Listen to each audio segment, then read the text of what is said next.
अल्हम्दुलिल्लाह नहमदुहु व नस्तईनुहु व नस्तगफिरुहु व नुमिनु बिही व नतवक्कलु अलैहि व नऊज़ु बिल्लाहि मिन शुरूरि अनफुसिना व मिन सय्यिआति अमालिना मन यहदिहिल्लाहु फला मुदिल्ल लहु व मन युद्लिलहु फला हादिय लहु व नशहदु अन ला इलाहा इल्लल्लाहु वहदहु ला शरीका लहु व नशहदु अन्न सय्यिदना व मौलाना व हबीबना व शफीअना व तबीब कुलूबना व शिफाअ सुदूरना। हमारे नौजवानों ने शाम ही से बड़ी मेहनत की है और अपना समय भी दिया है, फुल अटेंशन पे किया है और बड़ी मेहनत से कुछ लोग तो कई दिनों से इसी जलसे की तैयारी में।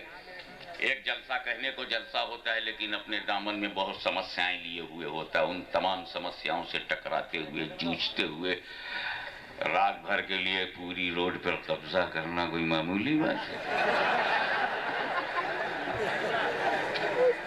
एक रात में ऐसा लग रहा है कि पूरा बड़ौदा अपना है। थोड़ी सी मेहनत किया तो ये हाल है। अगर जमकर तमाम मुसलमान मेहनत करें तो हिंदुस्तान का यही हाल हो जाए।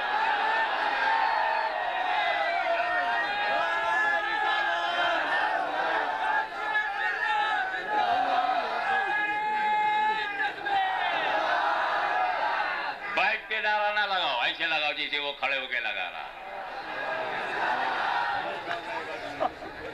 कम से कम ये तो पता चले कि नारे में इतनी गर्मी है कि तुम्हें खड़ा कर देता है।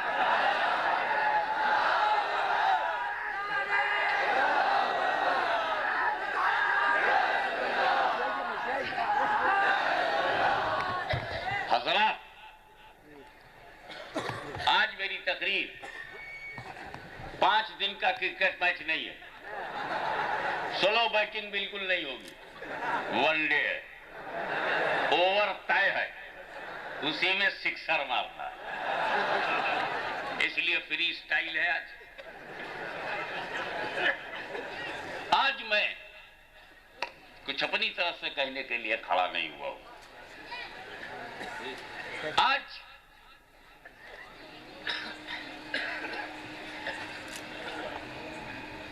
इस्लाम पर,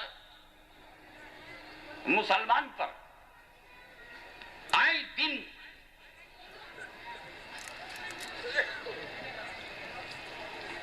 एतराज,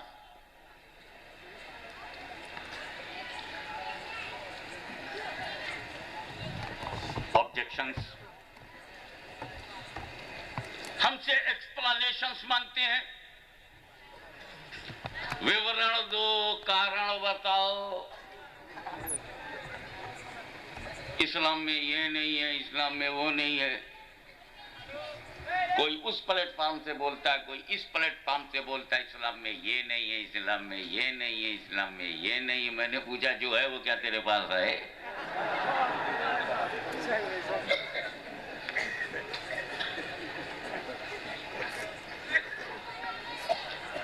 एतराज करने वाले कुछ वो हैं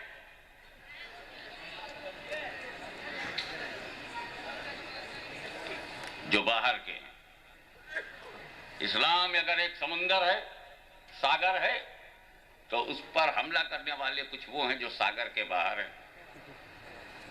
कुछ वो हैं जो अपनी छोटी सी कश्ती लेके जा रहे हैं और ऑब्जेक्शन भी कर रहे हैं अंदर घुस के। ये अंदर घुस करके जो बेवकूफी करते हैं उसका शानदार पोस्टमार्टम हो चुका और बहुत बारीक इंस्ट्रूमेंट से राशिद मियां ने ऑपरेट किया है। मेरा इंस्ट्रूमेंट थोड़ा मोटा और जाड़ा है, गर्दन कट जाने का खतरा है, इसलिए मैं हार्ट ऑपरेशन के बजाय, वॉल्व चेंज करने के बजाय, बाईपास ऑपरेशन के बजाय सीधे सीधे पहले उन लोगों की खबर लेता हूं जब उन्हें ये मिला इस्लाम में क्रिएटर एक है, जगत रचयिता एक है, पूजा योग्य एक है, वही है लॉर्ड ऑफ नेचर, वही है क्रिएटर, वो अनंत है, वो निराकार है, लामहदूद है, अनलिमिटेड है। आकार में आया तो खुदा नहीं,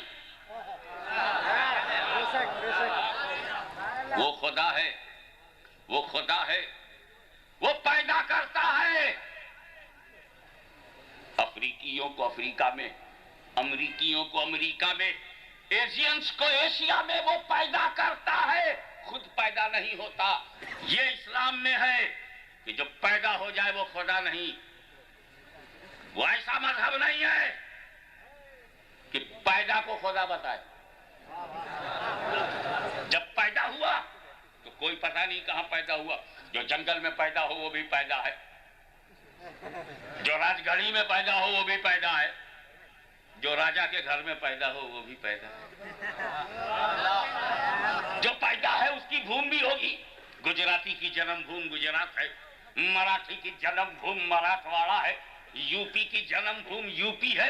अरे जब पैदा होगे तो कोई ना कोई भूमि होगी, मगर जहां पैदा होंगे उसके आप मालिक नहीं होंगे। मसल हम हॉस्पिटल में पैदा हो जाए तो क्या कमरे के मालिक हैं? प्रॉपर्टी और है, पैदा होना और। तो तुम अगर हमसे कुछ मांगते हो तो धर्म के नाम पे मत मांगो, प्रॉपर्टी साबित करो।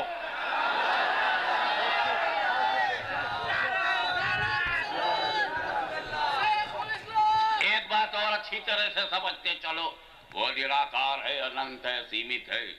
वही सृष्टि का रचयिता है। तुमेकम जगत कारणम विश्वरूपम। इसमें कोई शक नहीं कि इस्लाम के पास ये ऐसी चीज है कि किसी और मजहब में नहीं। कहीं 3 खुदा हैं, कहीं करोड़ों हैं, कहीं बहरहाल 1 से ज्यादा हर जगह हैं।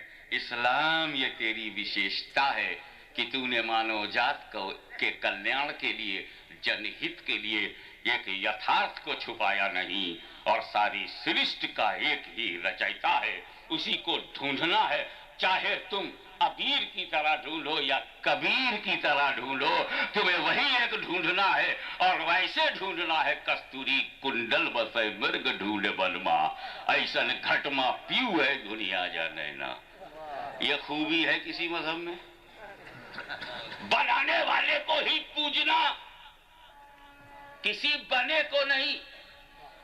हमको किसी भी चीज से चाहे जितना फायदा हो जाए हम थैंक यू बोलेंगे, पूजने नहीं लगेंगे। हमको कढ़ी खिचड़ी अच्छी लगी, हम बोले थैंक यू। हमको ट्रेन में रिजर्वेशन मिल गया, हम बोले थैंक यू। हमको एक अच्छा माइक मिला, थैंक यू। अभी थोड़े कि अच्छा लगे तो पूजने लगो। बोले हम पूजते उसको हैं जब हम उसे पूजने के योग्य बना देते हैं। ऐसा क्या? हाँ, हमने एक तराश कर बनाया, नहलाया, धुलाया, मंत्र का जाप किया, प्राण प्रतिष्ठा किया, और फिर पूजा योग्य हो गया। मैं कहा उधर क्यों इतनी मेहनत करते, लो मैं खड़ा हूं, मुझे नहलाओ, मुझे धुलाओ, मुझ पर पढ़ो, मुझे बना दो। 60 करोड़ मुझे पूजे। जब हजार पूजा जा सकता है तो बशर क्यों नहीं? मतलब कहने का ये है, एतराज करने से पहले, ऑब्जेक्शन करने से पहले हर एक सच्चे इंसान को, सच्चे नागरिक को अपना गरीबान झांक के देखना चाहिए। जब हमारे इस्लाम जैसा धर्म उनको दिखाई नहीं पड़ा, जब खुदा जैसा कोई दूसरा खुदा नहीं समझ में आया, जब मेरे रसूल जैसा उनके पास कोई नहीं निकला, तो बोलने लगे औरतों पर बड़ा अत्याचार होता है। ये बात मुझे यूं याद आई कि मैं अपने बिरादर दीनी जनाब अशरफ बैमन की दुख्तर नेक अख्तर अपनी रूहानी बेटी की शादी में मैं बड़ौदा आया। दूल्हा मियां के आने में थोड़ा विलंब था, लोग वेटिंग में की गर्मी में सूख रहे थे, लेट हो रहे थे। कुछ कहा गया चलो भाई कुछ जिक्र खैर हो जाए, इसलिए मैं कोई 20-25 मिनट खड़ा होकर के मैं बोला। हमारे अहबाब का ये इसरार हुआ, हजरत ये बड़ी नई चुनौती लोगों ने दे रखी है इस्लाम को, ये एक्सप्लेन करके जरा डिटेल में जलसे में बताइएगा। जिन्होंने फरमाइश की है वो हाथ में छोटा सा टेप निकाल लिए बैठे हैं, मेरे सामने ही वो बैठे हुए। तो आज मैं आया किसी शादी की वजह से, अशरफ मेमन की लड़की की शादी में, और गिरफ्त में आ गया मैं, किसी ऐसे वैसे के नहीं, बड़ौदा के चिराग के हाथ लग गया। और ये चिराग की अजीब खूबी, अपनों को तो रोशनी देता है, दूसरों को जलाता है।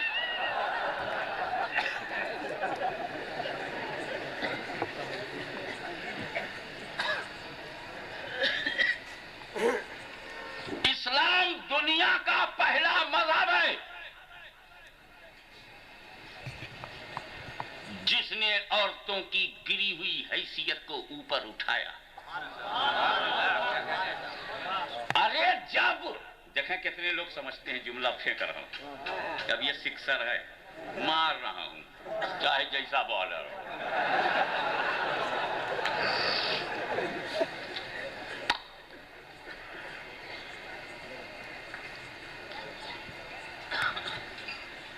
जब अरब में लड़कियां जिंदा दफनाई जाती थी और भारत में विधवा जलाई जाती थी, तब इस्लाम ने दोनों की जान बचाई है।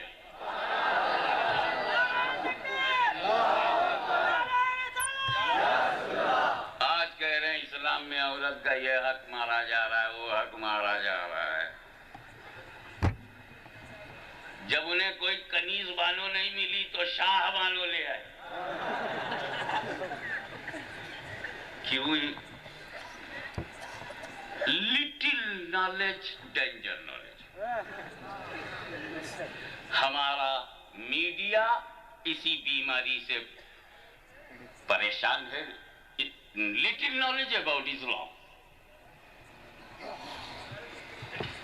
मैं बताना चाहता हूं आज इस ऐतिहासिक नगर की ऐतिहासिक सभा में, किसी की परवाह किए बगैर, तुम्हारी भी परवाह किए बगैर, साफ लफ्जों में बोलना चाहता हूं कि इस्लाम ने जो दिया है वो तुम सोच भी नहीं सकते। तुम कहते हो औरत मर्द को बराबर कर दो, बराबर चलो करो बराबर, सारी नस्ल बराबर हो जाएगी।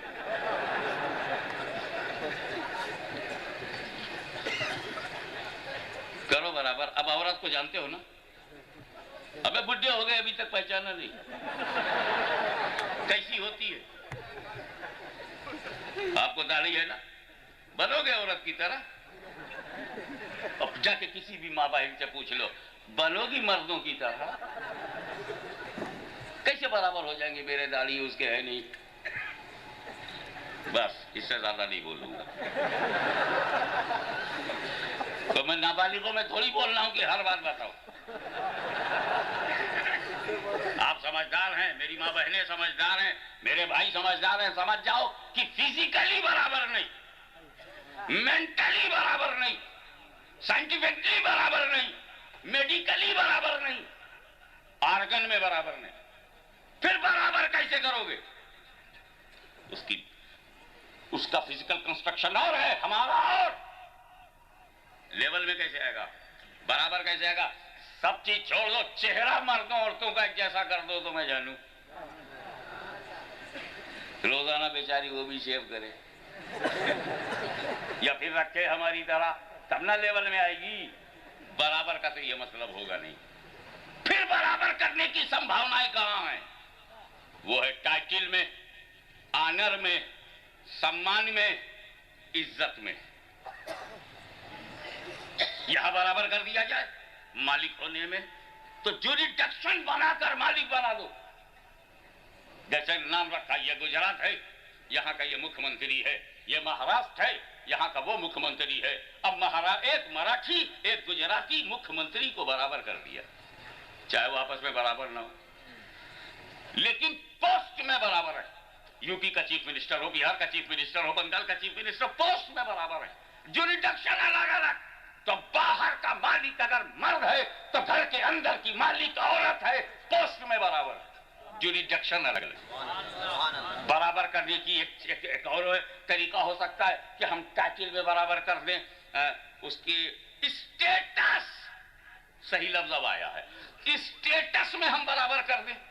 इक्वलिटी, इक्वल इनटू स्टेटस, ये कैसे किया जा सकता है? अभी तक ये थ्योरी नहीं निकाल पाए कैसे स्टेटस में किया जा सकता है। आज से 1400 वर्ष पहले इस्लाम ने क्या कहा है? तो स्टेटस में औरत के दो रूप हैं, दो रूप, मर्द के भी दो रूप हैं, दो रूप। औरत, औरत अगर पत्नी है तो कोई उसका शौहर है, और औरत मां है, मां भी औरत, बीवी भी औरत। ये दो रूप उसके हैं कि नहीं? एक रूप है उसका बीवी होना और एक रूप है उसका मां होना। आपके भी यही खूबी है, आपका एक रूप है शौहर होना और दूसरा रूप है बेटा होना।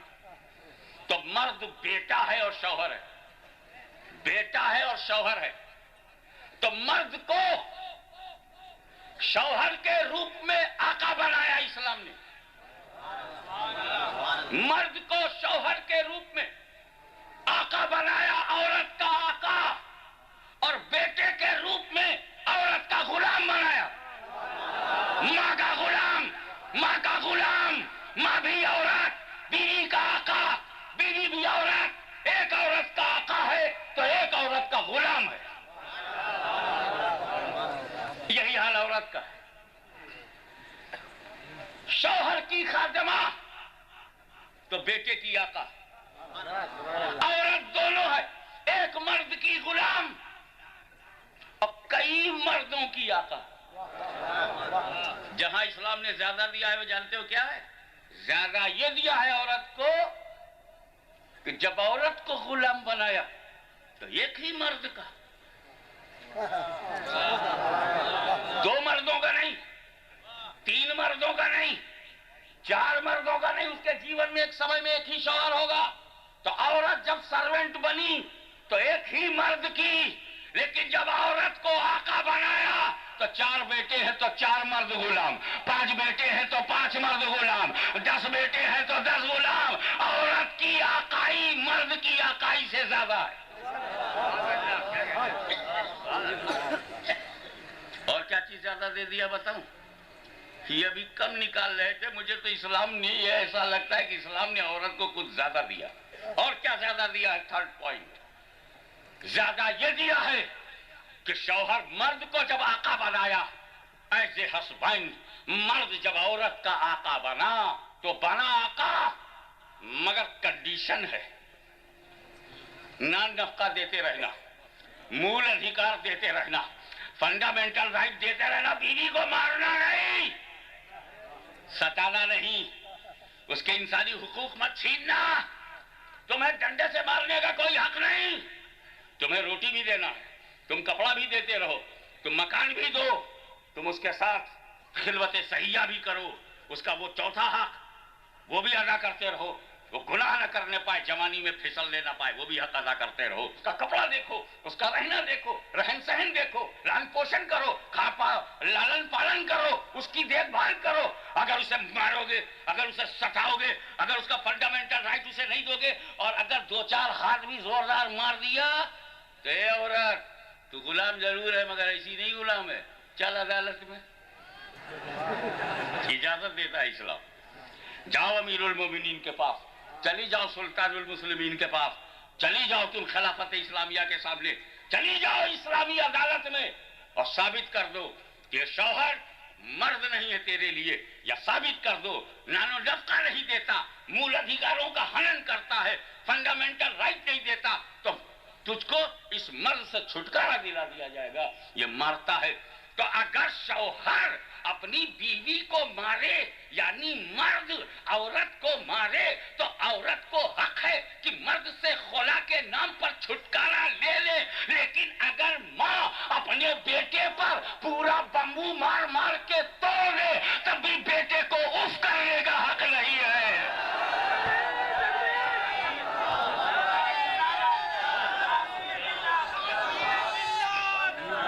कोई भी मर्द अपनी मां के खिलाफ कोर्ट में नहीं जा सकता, कोई भी मर्द अपनी मां के विरोध में अलगाव नहीं कर सकता, मां से तिलाक नहीं ले सकता, मां से जुदाई नहीं ले सकता। तो जब औरत को गुलाम बनाया तो ताकत दे दिया कि तेरा हक न मिले तो अलग हो जा, मगर जब मर्द को औरत का गुलाम बनाया तो बोलने भी नहीं दिया, उफ भी नहीं करने दिया, कोई एहतजाज भी करने नहीं दिया। यहां तक कि अगर कोई शौहर अपनी बीवी का मर्डर कर दे तो 302 में लटक जाएगा, वो कैपिटल पनिशमेंट होगी। इस्लामी अदालत में वो मार दिया जाएगा, इस्लामी कोर्ट में उसे कत्ल कर दिया जाएगा। अगर कोई शौहर अपनी बीवी का मर्डर कर दे तो, लेकिन इसका उल्टा अगर मां अपने बेटे का मर्डर कर दे तो इस्लामी अदालत में उसे कोई सजा नहीं है, कोई हानि ही नहीं है, कोई हानि ही नहीं है। इसलिए कि बीवी को मारना एक जान को मारना है और बेटे को मारना अपनी प्रॉपर्टी को खत्म करना है, अपनी जायदाद को खत्म करना है। बेटा अपनी मां की मिल्कियत है।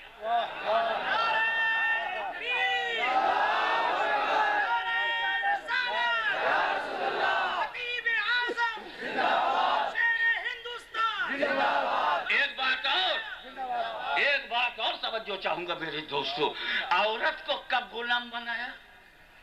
जब वो जवान है और खा खा के पहलवान है, एक छोटे से रूप में पूरा हिंदुस्तान है, अच्छी खासी जवान है, ताकत है, 17-18 साल की हो, 19-20 साल की औरत ताकतवर है कि नहीं? तब तो पति की सेवा करे। जब जवान है तब शौहर की गुलामी करे। जब ताकत है, फिजिकली स्ट्रांग है, तब एक मर्द को खुश रखे। और जब अधेड़ हुई, थोड़ी कमजोर हुई, उसके बच्चे धीरे धीरे जवान हुए, जब औरत बुढ़ी हुई, हाथ हिलने लगे, पैर डगमगाने लगे, बोली निकलती नहीं, न मुंह में दांत है, न पेट में आंत है, ऐसी कमजोरी में 6 बच्चे हो चुके, 6 जवान लड़के हैं, मां बूढ़ी है, 6 सर्वेंट लगे हुए, औरत के 6 गुलाम, किसी औरत के 10 गुलाम।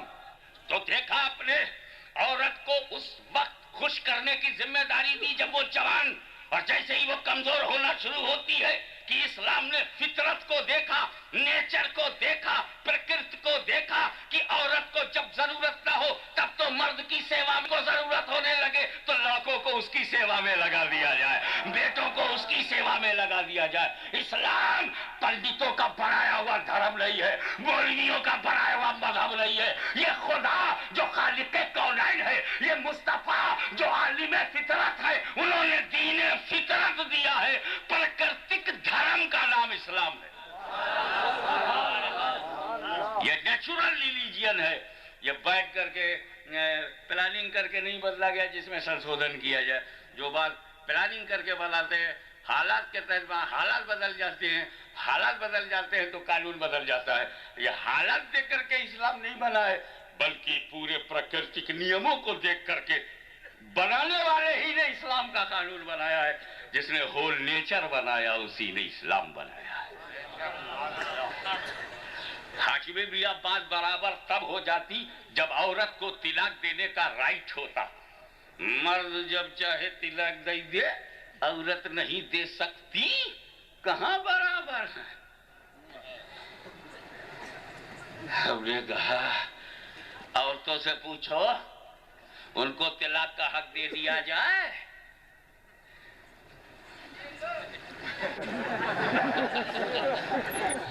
जो समझदार औरत होगी कहेगा बाबा हमारे जीवन में अंधेरा मत करो, इसलिए कि जब हमको तिलक देने का हक हो जाएगा तो हमारा पति हम पर भरोसा कैसे करेगा। जज साहब हैं, कोर्ट में बैठे हैं, FIR, जनरल डायरी, पुलिस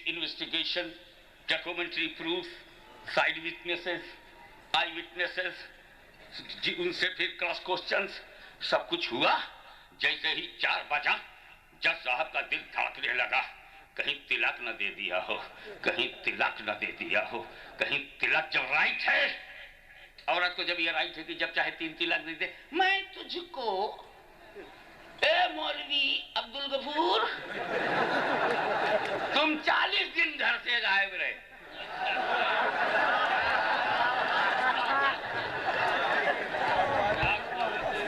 पड़ोसियों के सहारे हमें छोड़ दिया। अल्लाह करे जुमला समझ में आ गया हो।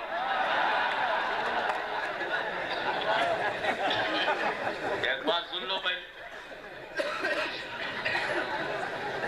हमारे यहाँ मसला क्या है, किसी के घर जाओ, सुन्नी मुसलमानों, जब तुम किसी सुन्नी मुसलमान के घर जाओ तो कहो अस्सलामु अलैकुम, अस्सलामु अलैकुम, अस्सलामु अलैकुम। अगर वो जवाब दे, मुखातब हो, बुलाए तो अंदर जाओ, वरना लौट आओ। ये तो वो घर जिस घर में कोई हो, और जो घर खाली पड़ा है, कोई अंदर नहीं है, वहां क्या हुक्म है? वहां जाके कहो अस्सलामु अलैका अय्युहन नबी व रहमतुल्लाहि व बरकातहू, अस्सलामु अलैका अय्युहन नबी। वहां नबी को सलाम करो, क्योंकि जहां कोई नहीं होता वहां नबी होते हैं। तो सुन्नियों के घर में नबी होते हैं। औलिया कामिलीन, सूफिया किराम, उलमाए अहले सुन्नत बाहर क्यों जाते हैं? नबी के भरोसे पे।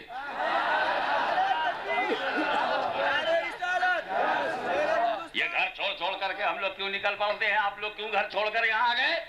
नबी के भरोसे पर। अब जिसके घर में नबी नहीं है,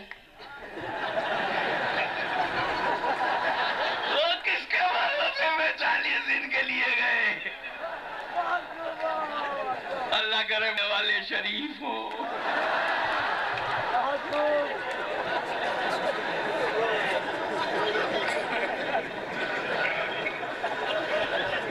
अबे किसी का दिल नहीं लगेगा, मैं जाऊं तो कहीं कागज ना मिल जाए। जैसे वो एडवोकेट जनरल पहुंचे अपने घर में, तो उन्होंने देखा एक पर्चा घर में रखा हुआ है, ये मेरे भूतपूर्व पति महोदय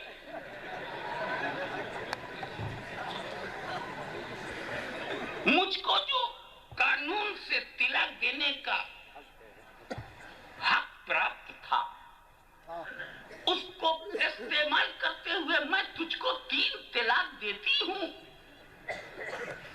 मेरी उम्र मात्र 22 वर्ष की है, लंबी उम्र पड़ी है।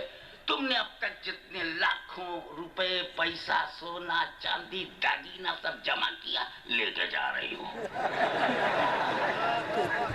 आपकी भूतपूर्व पत्नी समीमा। चलेगा? ये कर सकती है कि नहीं? औरत को जब तिलक देने का हक है, तो जब तेरे पास माल ज्यादा हो उसी दिन तिलक दे मैके। फिर कहेगी नहीं कि मैके चली जाऊंगी, जाके बोलेगी मैके आ गई हूं। तो अगर शौहर को यह यकीन हो कि उसकी बीवी कभी भी कहीं भी छोड़ सकती है, तो क्या कोई समझदार शौहर अपने सोने चांदी रुपए पैसे की कुंजी अपनी बीवी को देगा? भरोसा करेगा? भरोसा उठ गया। और जब शौहर का बीवी पर भरोसा नहीं तो जिंदगी कैसी? एतमाद नहीं तो जीवन कैसा? ट्रस्ट नहीं तो लाइफ कैसी? फेथ नहीं तो जिंदगी कैसी? तो इस तलाक देने के हक ने शौहर का भरोसा छिनवा दिया। खुदा जानता है कि मियां बीवी का रिश्ता खून का नहीं है, भरोसे का है। इसीलिए भरोसा कायम करने वाली बात करनी चाहिए। ए औरतों, तुम्हें तलाक देने का हक मैं इसलिए नहीं दे रहा हूं कि तुझसे एक ताकत में छीनूंगा तो उससे बड़ी नेमत तुझे दूंगा। जब औरत को तलाक देने की ताकत छीनी गई तो शौहर के भरोसे की नेमत दी गई।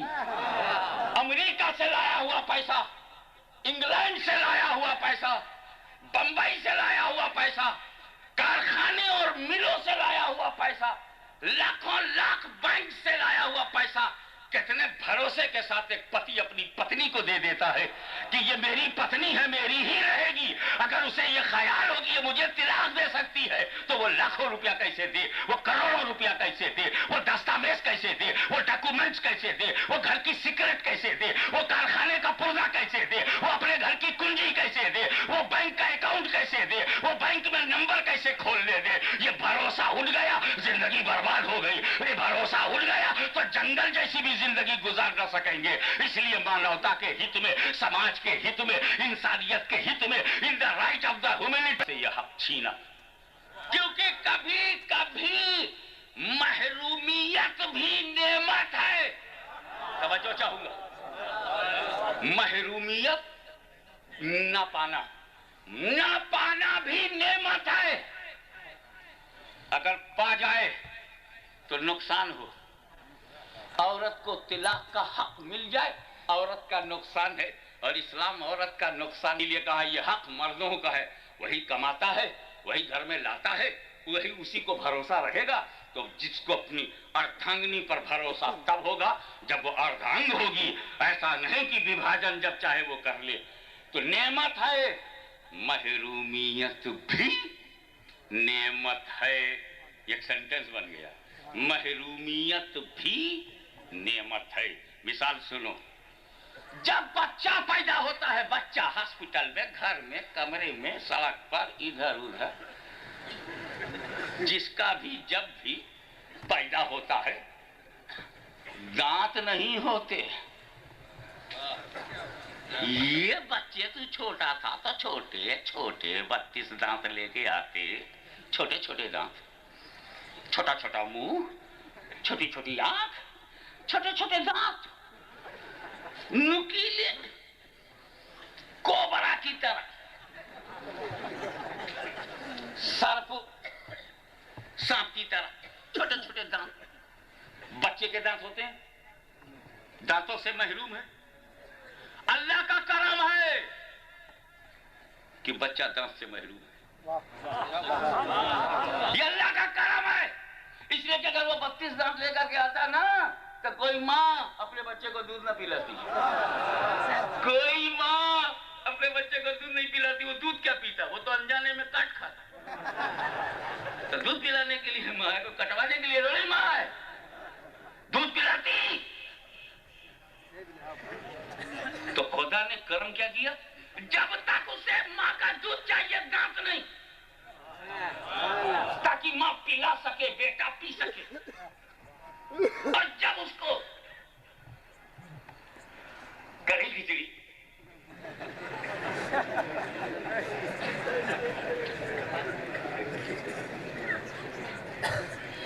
पराठे, यहां तक तो गनीमत है, चिकन, फिश एंड चिप्स, और वो फखरुल इस्लाम कबाब, वो हड्डी। अब दांत चाहिए, और दांत आया कि मां का दूध का पीरियड खत्म। तो दांतों से महरूमियत बहुत बड़ी नेमत कि मां का दूध मिला, मां का दूध मिला। दांतों से महरूमियत बहुत बड़ी नेमत, मां का दूध मिला, मां का दूध मिला। तो तिलाक देने से महरूमियत बहुत बड़ी नेमत। शौहर का भरोसा मिला, शौहर का विश्वास मिला, शौहर का फेथ मिला।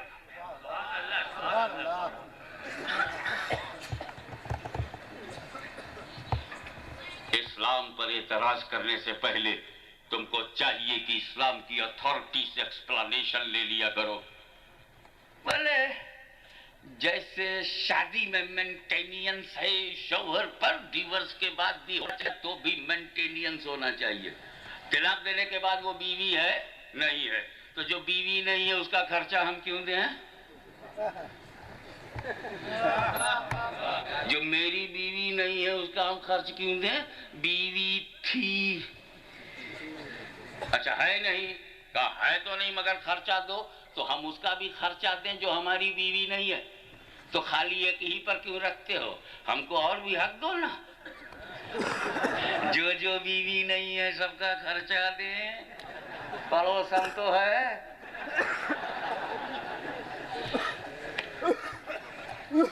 तुम्हारा इद्दत में, इस्लाम में मेंटेनेंस औरत का है। इद्दत, इद्दत कहते हैं तलाक देने के बाद उस 3 हैज का जो पीरियड है, इसी को इद्दत कहते हैं। इद्दत समय है, उसमें शौहर अपनी बीवी को खर्चा भी देता है, घर में रखता भी है, नान नफका भी देता है, खिलाता पिलाता है। ये कानून बनाने वाले क्या समझे कि औरत को दिया जाता है? तवज्जो चाहूंगा, लॉ पॉइंट ऑफ व्यू से एक बात आपके सामने रखना चाहता हूं। आप मुस्कुराते रहोगे, आपकी मुस्कान मैं वही चाहता हूं। क्रूरता संकीर्णता से बचते हुए प्रतिक्रियावादी तो बिल्कुल नहीं होना, क्योंकि जिसके पास क्रिया नहीं होती वही प्रतिक्रिया करता। आपके पास काम करने को बहुत बड़ा क्षेत्र है। मैं चाहूंगा कि आप यहां पर आकर के ठहरिए। ये इद्दत after divorce, maintenance of ex wife, ये मेंटेनेंस ऑफ वाइफ पर यही मिसअंडरस्टैंडिंग हो गई, यही गलतफहमी हो गई। आपने इज्जत को समझा नहीं कि इज्जत है क्यों? अबे जब मैंने अपनी बीवी को तलाक दे दिया, वो हो गई। देखो अजनबी थी, मैं बोला मैंने निकाह किया, मैंने कबूल किया, मैंने कबूल किया, मैंने कबूल किया, 3 बार में वो बीवी हो गई। अजनबी थी, अपनी हो गई। 3 बार में मैंने उसको छोड़ दिया, मैंने तुझे छोड़ दिया, मैंने तुझे छोड़ दिया, तो अपनी थी, अजनबी हो गई। इतना मैटर है। फिर 3 है, ये तरह बस ना बे अनफुसहिन सलासा तक़ुलू, ये 3 रोके रहो अपने नफ्सों को, दूसरी शादी ना करें। औरत को फौरन शादी करने से मना किया है इस्लाम ने। अरे जब अब्दुल्ला ने अपनी बीवी को डिवोर्स कर दिया 1 जनवरी को, तो 2 जनवरी को शादी क्यों नहीं कर सकती? वो फ्री तो हो गई ना। एक कैदी है, खेत की जुताई बुआई करता था, पकड़ लिया गया, पुलिस ने पकड़ा, जेल में डाल दिया। 5 साल की उसको सजा हो गई, 5 साल के बाद निकला, दूसरे दिन वो खेत में जा सकता है कि नहीं? पर जब उसको रिहाई हो गई, उसको छुट्टी मिल गई, तो अपना जो चाहे करे। तो जब हस्बैंड ने अपनी वाइफ को डिवोर्स कर दिया, तलाक दे दिया 1 जनवरी को, तो वो औरत 2 जनवरी को शादी कर सकती है? काहे को नहीं करती? इस्लाम रोकता है, मत करो। जानते हो क्यों? कि अगर अब्दुल्ला की छोड़ी हुई औरत दूसरे ही दिन अब्दुल रहीम से शादी कर ले और 9 महीने के बाद बच्चा पैदा हो, तो कंफ्यूजन ये होगा कि अब्दुल्ला का लड़का है कि अब्दुल रहीम का। एक ही दिन का तो मार्जिन है। अब्दुल रहीम करोड़पति है, अब्दुल्ला लखपति है, किसकी प्रॉपर्टी का ये वारिस होगा? हो जाए डाउट में, इस्लाम ने कहा है, औरत से कहा थोड़ा रुक जा, इमीडिएट दूसरी शादी न कर, 3 महीना देख ले, 3 हैज देख ले। अगर 3 मरतबा उसको मंथली कोर्स कंटिन्यूअस हुआ तो इसका मतलब पेट एम्प्टी है, खाली है। अब जब अब्दुल रहीम से वो शादी करेगी तो 14 महीने के बाद बच्चा होगा। डिवोर्स के 14, वो अब्दुल रहीम का कंफर्म, अब्दुल रहीम का वारिस कंफर्म, अब्दुल रहीम की प्रॉपर्टी का मालिक कंफर्म, अब्दुल रहीम का बेटा कंफर्म।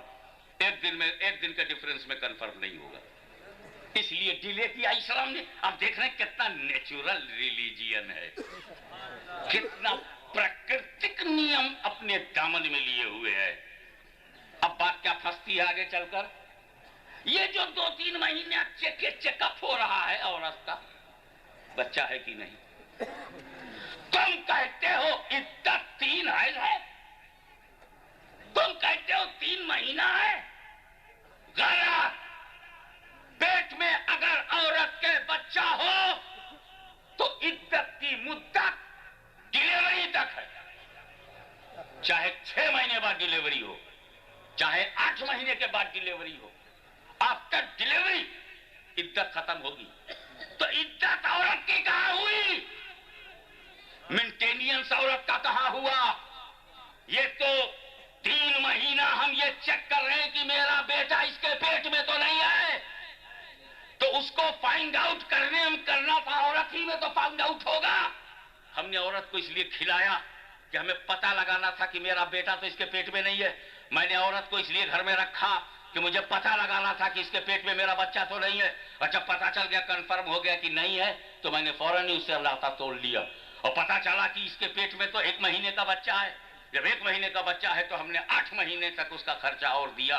ये हम औरत को खर्चा नहीं दे रहे हैं, अपने बच्चे को खर्चा दे रहे हैं, अपनी औलाद को खर्चा दे रहे हैं, for the protection of our child. हमने घर बनाया है, अपने लिए बनाया है, उसकी बुनियाद मजबूत की, अपने लिए किया है। मकान को मकान के लिए नहीं बनाते, मकान पर खर्चा मकान के लिए नहीं करते, रहने वाले के लिए करते हैं। तो औरत पर जो हम खर्चा करते हैं वो औरत के लिए नहीं करते, अपने वुड बी चाइल्ड के लिए करते हैं, संभावित बच्चे के लिए करते हैं, जिस बच्चे की संभावना है उसके लिए करते हैं। तो इस्लाम प्राकृतिक नियम है, इस्लाम फितरत का कानून है, इस्लाम बंदों का बनाया हुआ नहीं है, खुदा का बनाया हुआ है।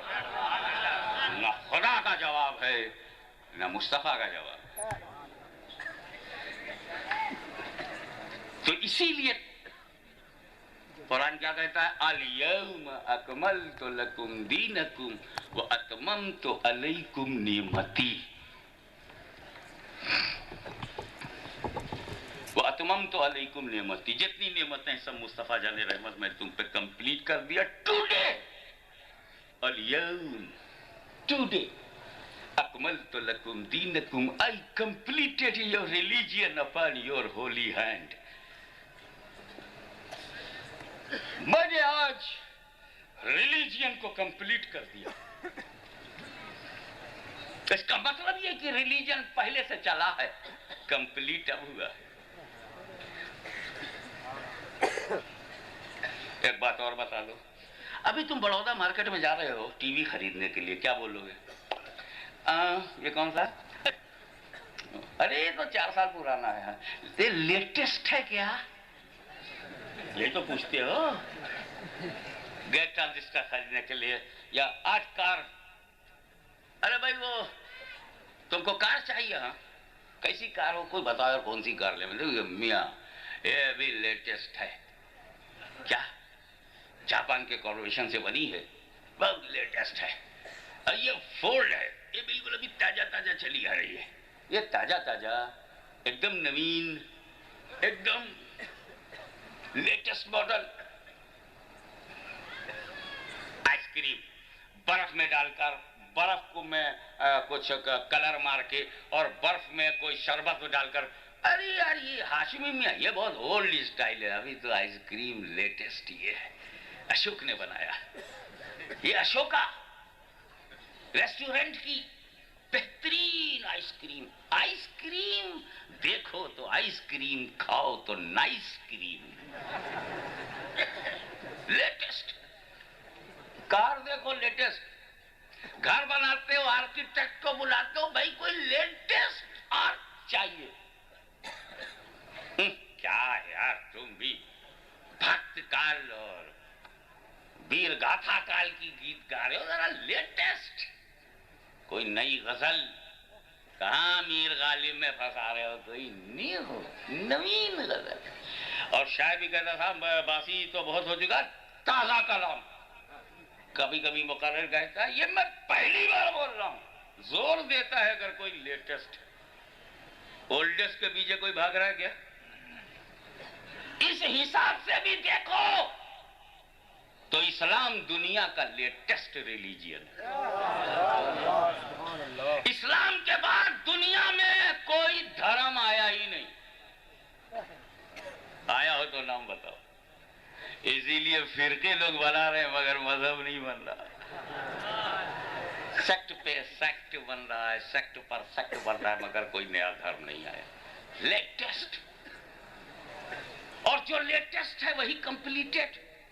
ये इंसान की फितरत है कि जंगल से शुरू होकर शहर की तरफ भागा, असभ्य जीवन से सभ्यता की ओर गया, अंधेरे से उजाले की तरफ गया, इनकम्प्लीट से इंसान शुरू हुआ तो आज कंप्लीट की मंजिल में आया, और जब मानव समाज कंप्लीट हुआ तो इसके दर्शन के लिए जो धर्म आया वो भी कंप्लीट है।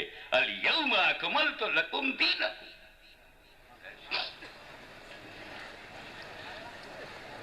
अब हमें जब मजहब मिला तो जिससे मिलेगा हम उसके पीछे भागेंगे। अबे तुमको कुर्सी जिससे मिलेगी तो उसके पीछे भागोगे कि नहीं? मुझसे ज्यादा तो तुम जानते हो कि कुर्सी में कितना चमत्कार है। हाँ, मेरा तो कोई संबंध नहीं, मैं क्या जानूं अंदर की बात। लेकिन अगर किसी को किसी से जीवन दान मिल जाए तो वो उसके पीछे भागेगा, किसी को किसी से कोई फल मिल जाए तो उसके पीछे भागेगा, किसी को शिक्षा मिल जाए तो अपने गुरु के पीछे भागेगा, किसी को कुर्सी मिल जाए तो देने वाले के पीछे भागेगा कि नहीं। अब वो आदमी कैसा है कि सब कुछ मुझसे ले और मेरी फिक्र न करे। जानते हो उस आदमी का नाम इंडिया में क्या है? माल ले ले और माल देने वाले की फिक्र न करे। जानते हो उसको क्या बोलते हैं इंडियन पेनल कोड में? डाकू। घर में घुस के माल ले लिया, फिक्र मालिक की। 1/5 सोना चांदी घर में लूटा, लूट कर गया बाहर और अपने ऑफिस को किया बांट रहा है। बोले 1 किलो सोना लाए, 1 किलो को 5 हिस्से में बांट लो। सबने बांट लिया, किसी ने पूछा तक नहीं कि उस सेठ का क्या हाल होगा जिसका 1 किलो गायब हुआ। लेकिन जब हम कभी ज्ञान लेते हैं तुझसे तो न ज्ञान को छोड़ते हैं न गुरु को। हमको जिस जमीन से गेहूं मिला, जिस जमीन से चावल मिला, जिस धरती से रोटी मिली, हम उस धरती को भी नहीं छोड़ते। इस्लाम तो ये सिखाता है कि जिस जमीन पर रहो वो तेरी, जियो वो तेरी, और मर जा तो उसी की गोद में समा जा। तू जमीन छोड़ने के लिए नहीं पैदा हुआ।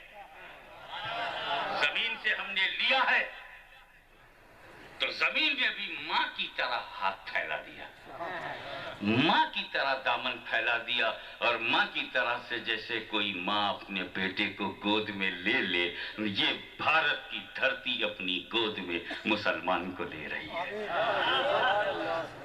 हम मुल्क से लेंगे तो मुल्क को छोड़ेंगे नहीं।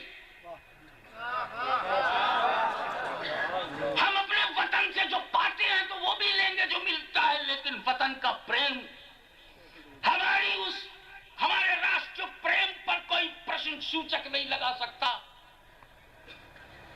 हम रह जाते हैं, हम बह नहीं जाते। हमारा देश प्रेम किसी सर्टिफिकेट का मुहताज नहीं है। हम यहाँ आए, यहाँ इस्लाम फैलाया, यहाँ के नहीं रहे मगर यहीं के हो गए, और यहाँ ऐसा हो गए कि फिर यहीं का सहारा बन गए, यहीं की ताकत बन गए।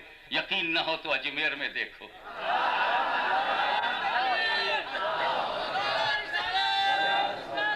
उसी अजमेर में इतिहास गवाह है कि एक राजा भी है। उसी अजमेर में इतिहास गवाह है कि एक राजा भी है, उसी में एक ख्वाजा भी है। राजा को सब भूल गए, ख्वाजा दिलों पे छा गए।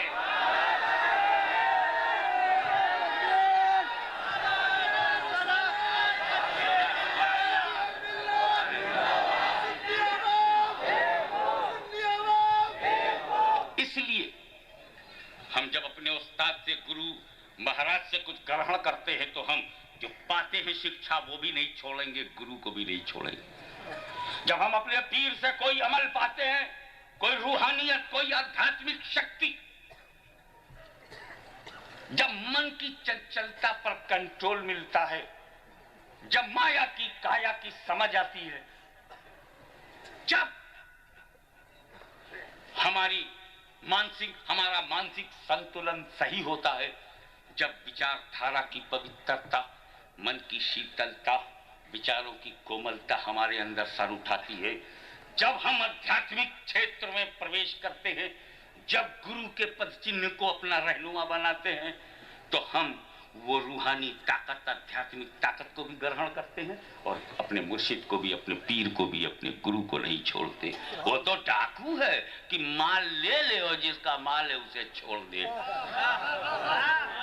माल ले ले, बैंक में घुसा, बैंक पलट कर सोचा नहीं कि मैनेजर का क्या हाल होगा, फिर तो सोचा भी नहीं कि वो मिनिस्टर का क्या हाल होगा और उस कलेक्टर का क्या हाल होगा जो बैंक के अंदर है। उसको तो माल से मतलब है। यही हाल जमात का है।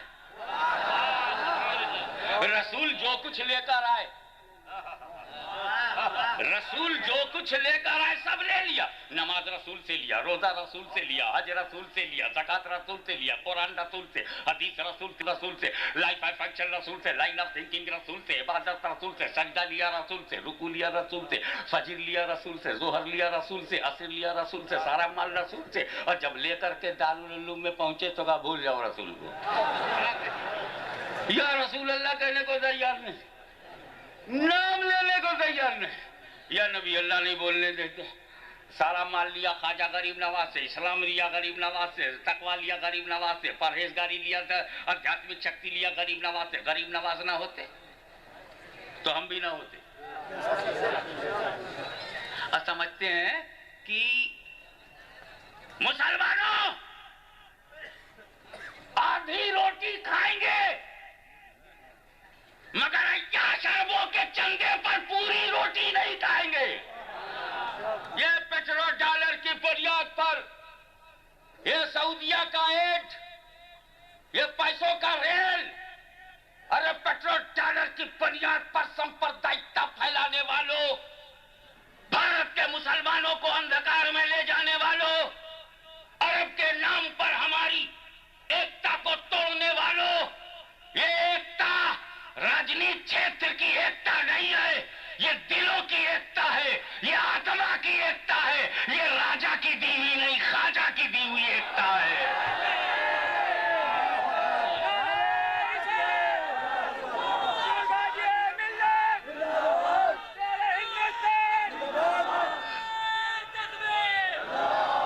दिल्ली में कार्यालय खोलकर सऊदी अरबिया से पैसा लाकर, बंबई में खोलकर बंबई में पैसा लाकर शांति भंग करने वालों, हमारे बीच घृणा की दीवारें खड़ी करने वालों, सांप्रदायिक लिटरेचर उर्दू में छाप कर बांटने वालों, गुजराती में मराठी में मुसलमानों को पथभ्रष्ट करने वालों, सोच लो कि अगर तुझ जैसे अमेरिका के चबाए हुए लुकमों को चाटने वाले लोग मौजूद हैं तो आज भी भारत की धरती पर गौसे आजम की 11वीं और ख्वाजा गरीब नवाज की जगह।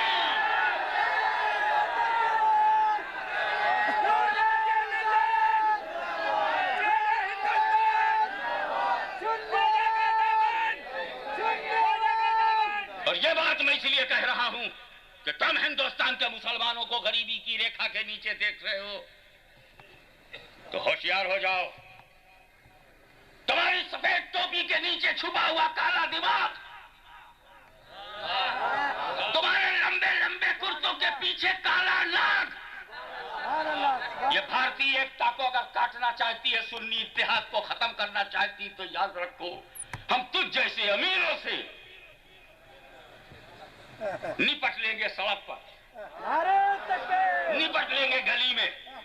और इसलिए कि जब तू गली में होगा तो गली तेरे साथ होगी, अली मेरे साथ होगा।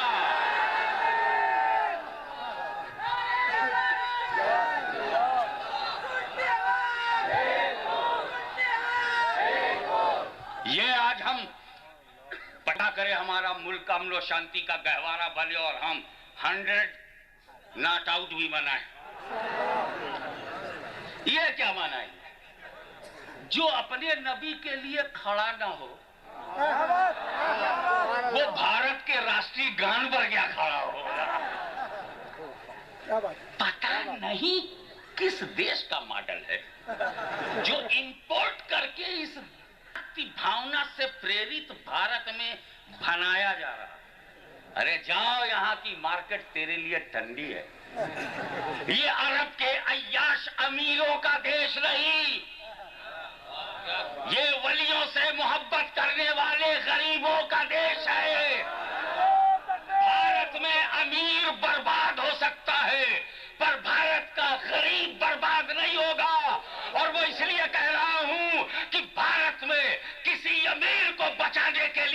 अमीर नवाज नहीं है, मगर गरीब को बचाने के लिए।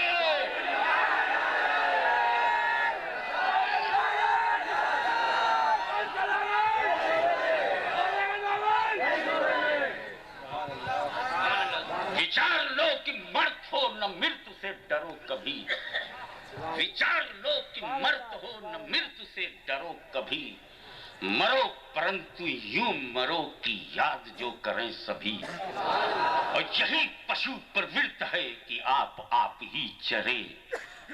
यह हमारे राष्ट्रीय कवि मैथिली शरण गुप्त जी की लाइन है कि यही पशु प्रवृत्त है कि आप ही चरे। वही मनुष्य है कि जो मनुष्य के लिए मरे।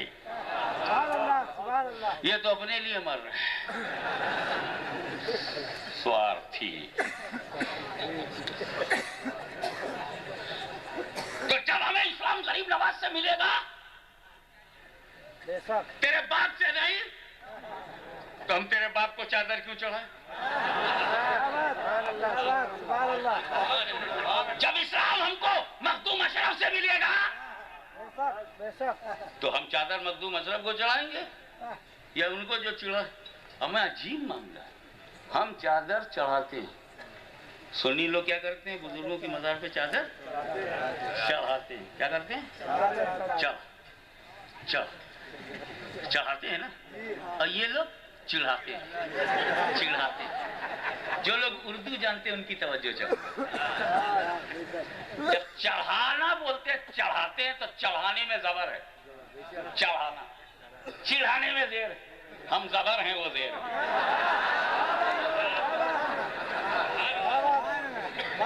चिढ़ाते हैं। एक बात अच्छी से तरह से सुन लो, मोहतरम दोनों हैं, मगर दोनों में फर्क है। मोहतरम दोनों हैं, ऑनरेबल दोनों हैं, आदरणीय दोनों हैं, सम्माननीय दोनों हैं, मगर दोनों में फर्क है। एक है बनाने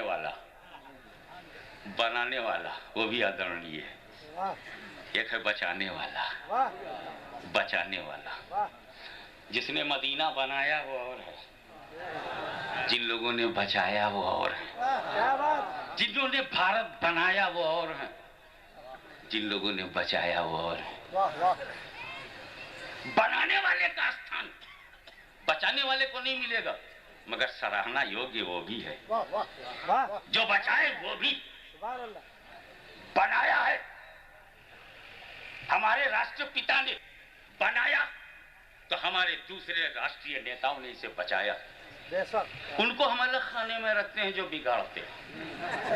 वो हर जगह रहे, ना रहे तो मजा ही ना आवे। हमें हर ये अकेले अर्जुन क्या कर लेते, दुर्योधन ना होता तो। ये दास्ताने करबला कैसे सामने आती अगर यजीद ना होता तो?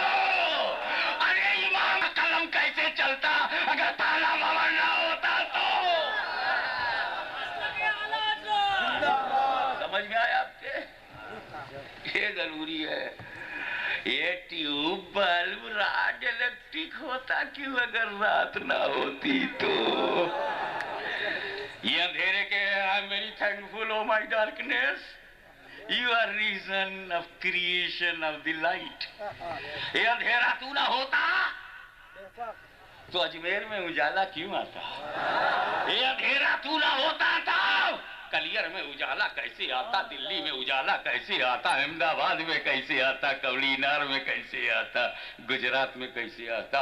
वजीहुद्दीन कहीं और वजाहत बन करके जलवे बिखेरता, यहाँ क्यों आता? Thankful O darkness, I am your thankful. ए अंधेरो, हम तुम्हारा शुक्रिया अदा करते हैं। यजीद, इतना तो शुक्रिया तू भी कबूल कर ले कि तू ना होता तो इमाम हुसैन के जलवे देखने को न मिलते। और इनको भी है जमात वालों, तुम भी ये हल्का फुल्का शुक्रिया लेके भागो।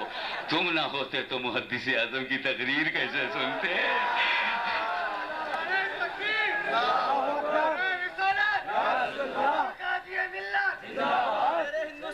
तो एक है बनाने वाला, देश का बनाने वाला महान है, वतन का बनाने वाला महान है, मकान बनाने वाला, मकान जो बनाने वाला है वो और है, और जो बचाने वाले हैं, जो रोजाना झाड़ू दे रहे हैं, कलर करा रहे हैं, ठीक ठाक कर रहे हैं, मेंटेन कर रहे हैं, वो बचाने वाले। तो बचाने में मेंटेनेंस है और बनाने में फाउंडेशन है। तो foundation is more important than maintenance, मगर मेंटेनेंस भी इंपॉर्टेंट है जो मेंटेन रखे। चुप बैठो मत, बैठो मत। हिंदुस्तान आजाद हो गया, 50 साल गुजर गए, जिम्मेदारी मुसलमानों, हिंदुओं, सिखों सबकी बढ़ गई है। इसलिए बढ़ गई है, बचाना है, बचाना है, दोबारा नहीं आना है, इसी राउंड में बचाना है। तो ये हमारी जिम्मेदारी। इसलिए मैं कहता हूं कि बनाने वाले और बचाने वाले और। हिंदुस्तान में हमको मुसलमान बनाया है मोहम्मद बिन कासिम ने, मुसलमान बनाया है सैयद सालार मसूद गाजी ने, मुसलमान बनाया है गरीब नवाज ने, मुसलमान बनाया है कुतुबुल अक्ताब ने, मुसलमान बनाया है बाबा फरीद गंजे शकर ने, मुसलमान बनाया है महबूब इलाही ने, मुसलमान बनाया है चरागे दहली ने, मुसलमान बनाया है आईने हिंद ने, मुसलमान बनाया है साबिर कलियरी ने, मुसलमान बनाया है मखदूम शबनानी ने, मुसलमान बनाया है अब्दुल रज़्ज़ाक नूरुल्लाह ने, मुसलमान बनाया है सैयद रिज़्क़ुल्लाह मोइनुद्दीन सालिस ने, मुसलमान बनाया है सैयद वजीहुद्दीन गुजराती ने, मुसलमान बनाया है कुतुब आलम ने, मुसलमान बनाया है शाह आलम ने, मुसलमान बनाया है वलियों ने, मुसलमान बनाया है अखबार रोजबा ने, औलिया ने, काबिलीन ने, बुजुर्गाने दीन ने। नारे तकबीर, नारे रिसालत, या रसूलल्लाह। कछौचे के ताजदार ने इस्लाम फैलाया है, मुसलमान बनाया है। पंडवा के आका मौला ने मुसलमान बनाया है, अजमेर के ख्वाजा ने, लाहौर के दाता ने, और औलिया। लेकिन इसी बने हुए मुसलमान पर तवज्जो चाहूंगा। कौन निकल आया भैया नीचे? कुत्ता है क्या? कुत्ता है, डरो मत। इसका सिर्फ थूक नापाक है, अकीदा नापाक नहीं है। तो जब तुम उसके साथ 2-4 कदम चल सकते हो तो इसके साथ नहीं चल सकते।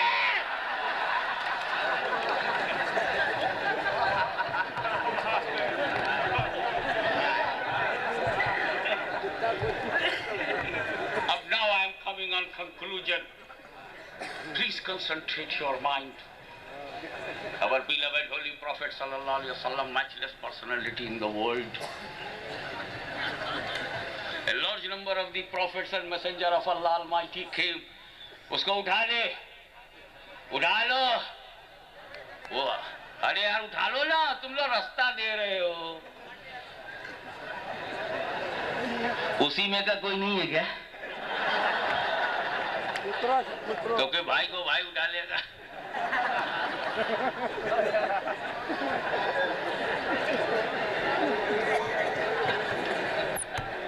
अच्छा भाई साहब, वो कुत्ता जिधर जा रहा है उधर ही, इधर तो नहीं है। तुम जरूरत से तो नहीं खड़े हो गए? बिल्कुल ठीक किया है, ऐसे ही पकड़ के मस्जिद से निकाला करो।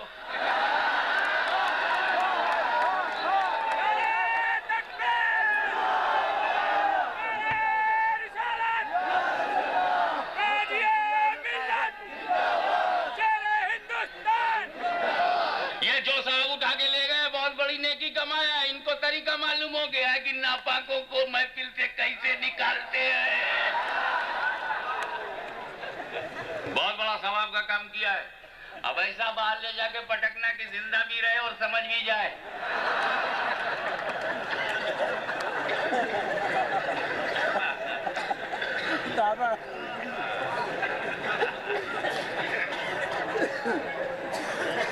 मैं बताऊं वलियों की करामत। एक कुत्ता आया, 30-40 हजार आदमी मुतासिर हुआ ना। ये महफिल रह नहीं पाई, थम नहीं सकी ना, दरम बरम हो गया। कितने कुत्ते हैं और बड़ौदा सलामत है। ये वलियों की करामत है। सलामत है, अल्लाह करे सलामत रहे।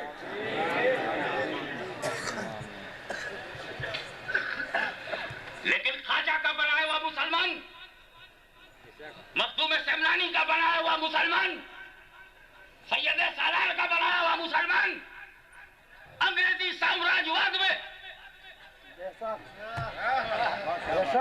जब अंग्रेजों ने दुकान खोलकर थोक में मौलवी खरीदना शुरू किया तो मदरसा बिक गया, दारुल उलूम बिक गया, अजमेर नहीं बिका, कलियर नहीं बिका, किचौसा नहीं बिका, बरेली नहीं बिका, सब फास थे बिक गए, मगर एक भी वफादार मुस्तफा नहीं बिका।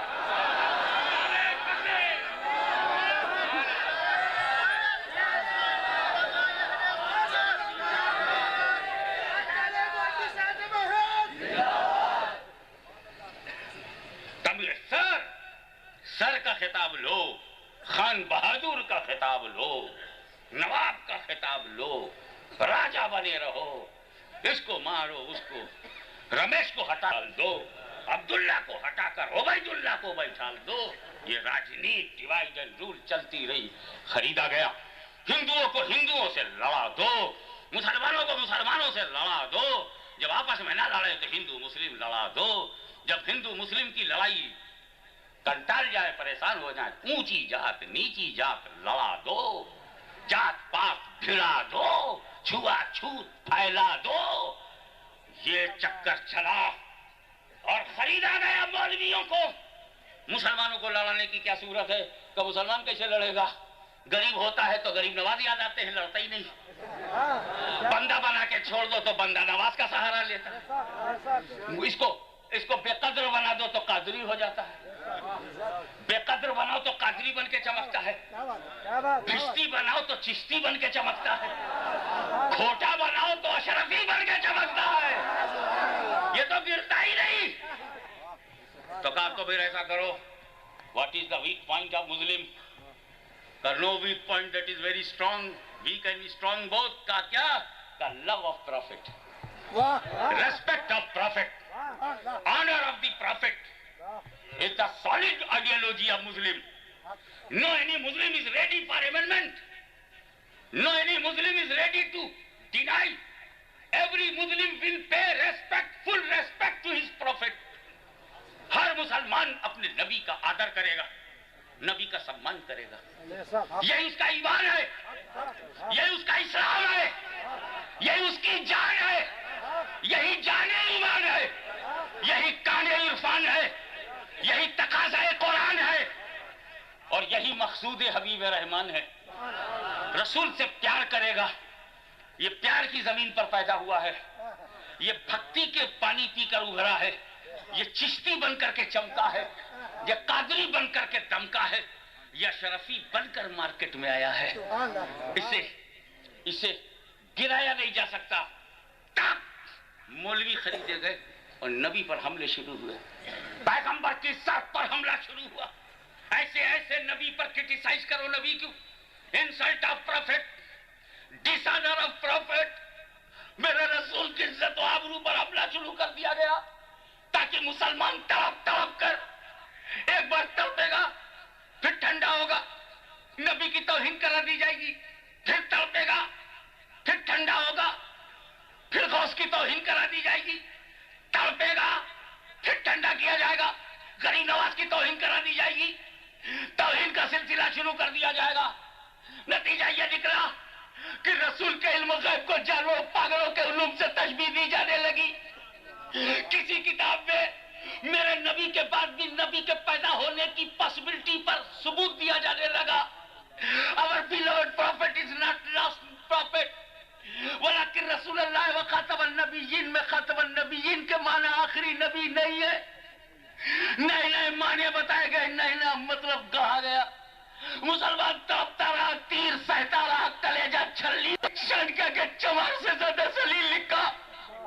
मेरे नबी को मरकर मिट्टी में मिलने वाला लिखा। मेरे नबी को जरा चीज से कमतर बताया। मेरे नबी को अपना बड़ा भाई कहा। मेरे नबी की जात पर अटैक किए, उनकी नूरे नजर, नबी की लफ्ते जिगर, महबूब मुस्तफा आयशा से तैयबा तारा की साथ पर नापाक हमले किए गए। सैयदतुल निसा फातिमातुज़ ज़हरा अहले बैत की जान, आले रसूल की माँ, रसूलुल्लाह की बेटी, उनकी मानव मर्यादा को चुनौती दी गई। नालौता की धरती पर, अम्बेका की जमीन पर, ताना भवन के स्कूल में रसूल पाक के खिलाफ लिटरेचर अंग्रेजों ने लिखवाए। मुसलमान का दिल तड़पने लगा, जख्मी होने लगा। जब उसका ईमान और अकीदा खतरे में आया और शेख मुहक्किक की तहकीकात, फजले हक के मुजाहिदाना इक़दामात इस सैलाब को रोकने में लग गए। अब्दुल कादिर बदायूनी की हिम्मत, इमाम इरशाद हुसैन नामपुरी की जुरात इस सैलाब बेपनाह को रोकने में लगी। मगर सुन्नियों की इस तरह वो बेचैनी में कुछ कमी तो आ गई, मगर मायूसी के बादल छटे नहीं, आशाओं के दीप बुझने लगे। ये हुकूमत की सरपरस्ती में, ये कोरी चमड़ी और काले दिलों की हुक्मरानी में आज पैगंबर की जात पर हमला हो रहा है।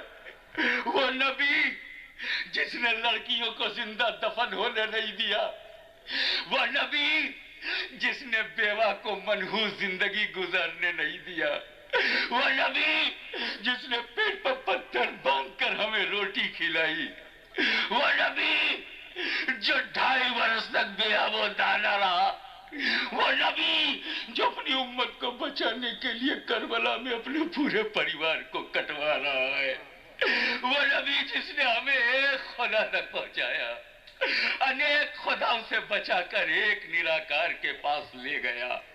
उस नबी की इज्जत पर, उसकी मानो मर्यादा पर जब हमला होने लगा तो हमारे ईमान पर हमला हुआ, हमारी आत्मा पर हमला हुआ, हमारे हृदय के टुकड़े हुए, हमारे कलेजे के टुकड़े होने लगे, हमारी सांसें फूलने लगी, हम असफलता के एहसास में डूब गए, हम अंधेरे में जाने लगे। इतने में हमने कहा गरीब नवाज, गरीब नवाज। यह आवाज गुंबद से टकरा कर जब वापस आती है तो यही आवाज उनकी करामत बन जाती है और करामत बनकर फिर अहमद रजा जन्म लेते हैं।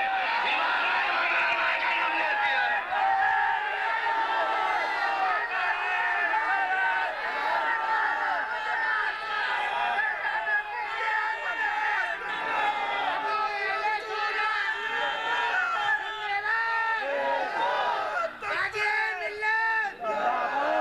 इसीलिए मैं कहता हूं कि जिस तरह गौसे आजम सिर्फ कादरियों के नहीं है, जिस तरह करीम नवाज सिर्फ चिश्तियों के नहीं है, जिस तरह मखदूम अशरफ सिर्फ अशरफियों के नहीं है, सारे सुन्नियों के हैं, वैसे अहमद रजा भी किसी की जागीर नहीं है। वो सारे सुन्नियों के इमाम है, वो कादरियों के भी इमाम है, वो चिश्तियों के भी इमाम है, अरे वो अपनी औलाद के भी इमाम है, अपने मुल्क के। इसलिए औलाद की बुनियाद पर अहमद रजा को नहीं जांचा जाएगा, अहमद रजा की बुनियाद पर लोगों को जांचा जाएगा। मेयार इमाम अहमद रजा है, वरना नसब तो सिर्फ एक नसब है, नस्ल तो सिर्फ एक नस्ल है जिसे नस्ल रसूल कहते हैं, जिसे नसबे फातिमा कहते हैं, जिसे हसनी हुसैनी कहते हैं। उसी के बारे में हमारा इमाम कहता है, तेरी नस्ल पाक में है बच्चा बच्चा नूर, बड़के नूर के नहीं है, बच्चा बच्चा नूर। आपके यहाँ तो जब कोई आलिम बाअमल हो तब ताजीम फर्ज है, आलिम बाअमल की ताजीम फर्ज है। हमेशा उलमा का अदब करना, बाअमल है तब, और अगर फासिक है, आलिम भी है और फासिक भी है, तब ताजीम क्या है?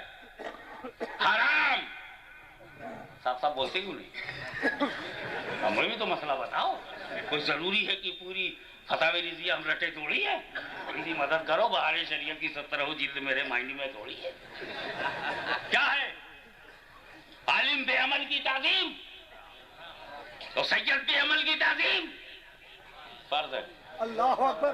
सैयद बेअमल की फर्ज, आलिम बेअमल की हराम। कहां सैयदों की तरह हो?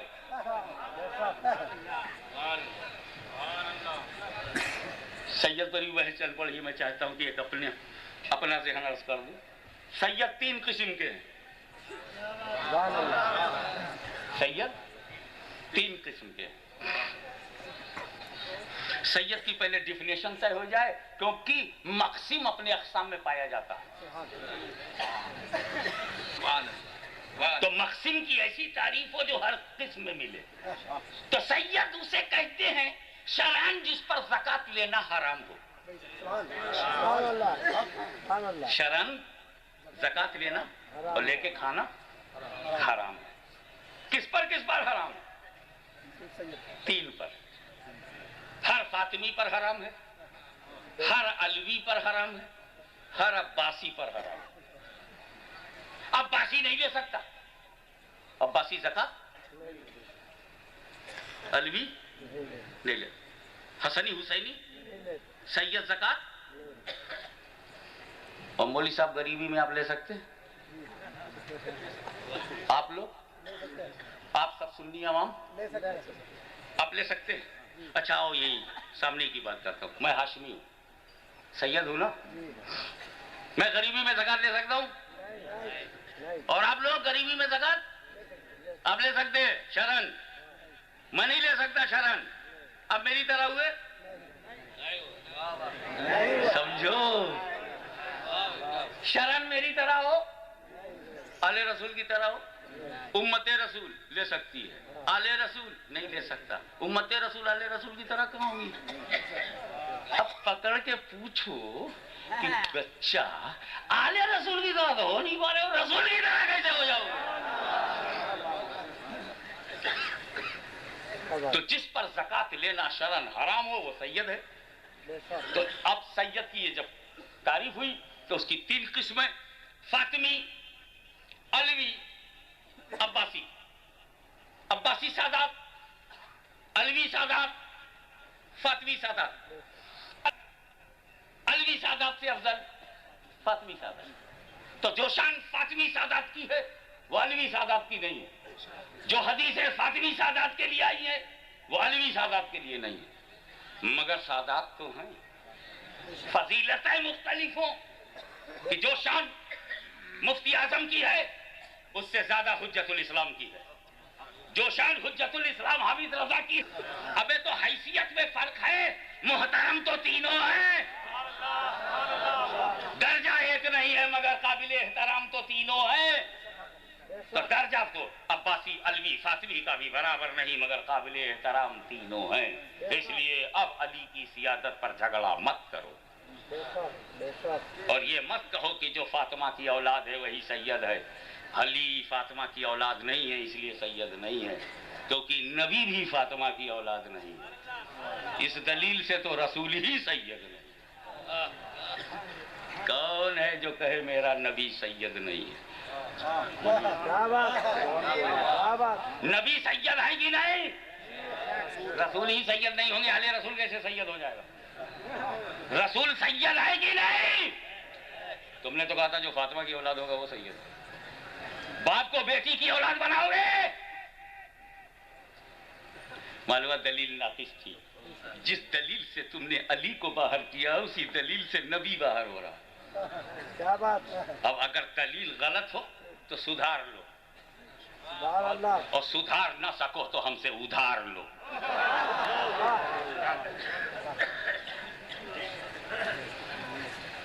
तो मैं इमाम अहमद रजा को चादर चढ़ाऊं या थाने को या बिगड़े भवन को?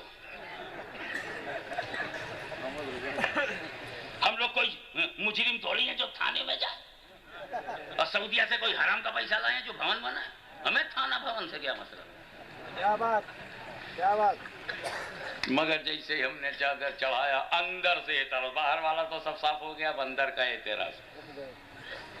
मौलाना वजीउद्दीन को चादर चढ़ाए, तुम हाँ चढ़ाए। बाबा अजीमुद्दीन को चादर चढ़ाए, हाँ चढ़ाए। सैयद रिज़्क़ुल्लाह मोहिउद्दीन साली को चढ़ाए, हाँ चढ़ाए साहब, चढ़ाए। अपने बुजुर्गों में सब हमारे बुजुर्ग ने चढ़ाए। सर्दी लगती है, सर्दी लगती है क्या? ठंडी लगती है क्या तेरे बुजुर्ग को जो तू गुलाब चढ़ा रहे, गुलाब ओढ़ा रहा है, सर्दी लगती है क्या? क्या ताना मारते हैं, मालूम होता ताना मारने वाले क्या पैदा हुए? देखो बाना कब मारते हैं, ताना तो मार चुके। देखो इसके मेरे पास दो जवाब है, एक जाहिलाना जवाब है, एक आलिमाना जवाब है, एक एकेडमिक है, एक बिल्कुल जहालत से भरा हुआ जवाब है। कौन सा जवाब दूं? दोनों? सभा में दोनों है क्या? अच्छा चलो दोनों सुन लो। जाहिलाना जवाब जरा अटपटा सा है, मुनासिब नहीं है, ला असला लहू, उसकी कोई असल नहीं है, अपन फिर भी बोल देते अब।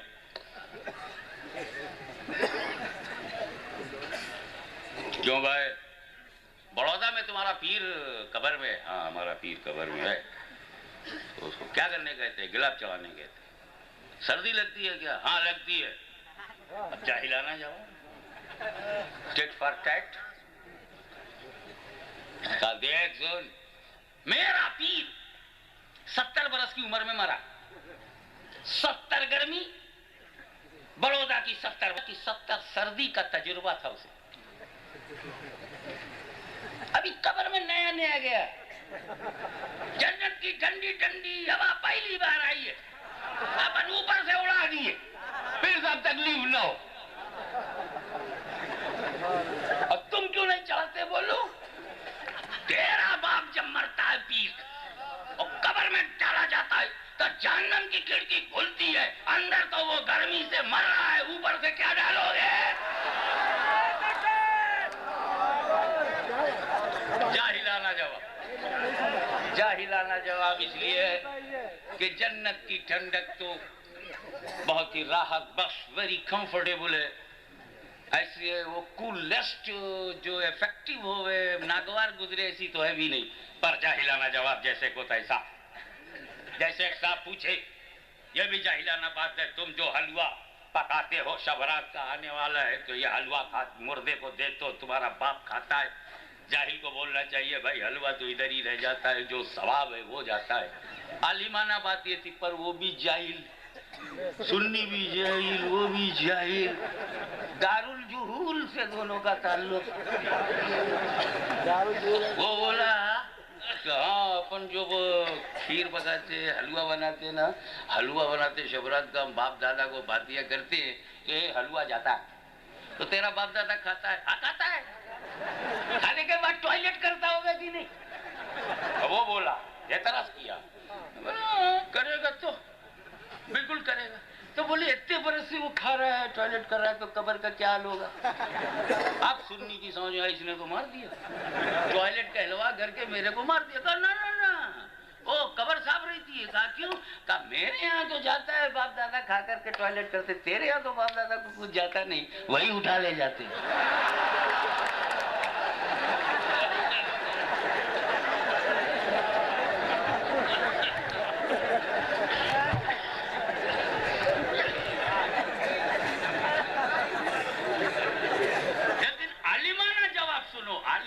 Academic reply.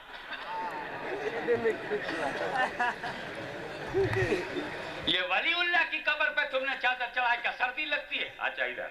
ये काबतुल्लाह पे जो तूने गलब चढ़ाया, क्या काबे की दीवारों को सर्दी लगती?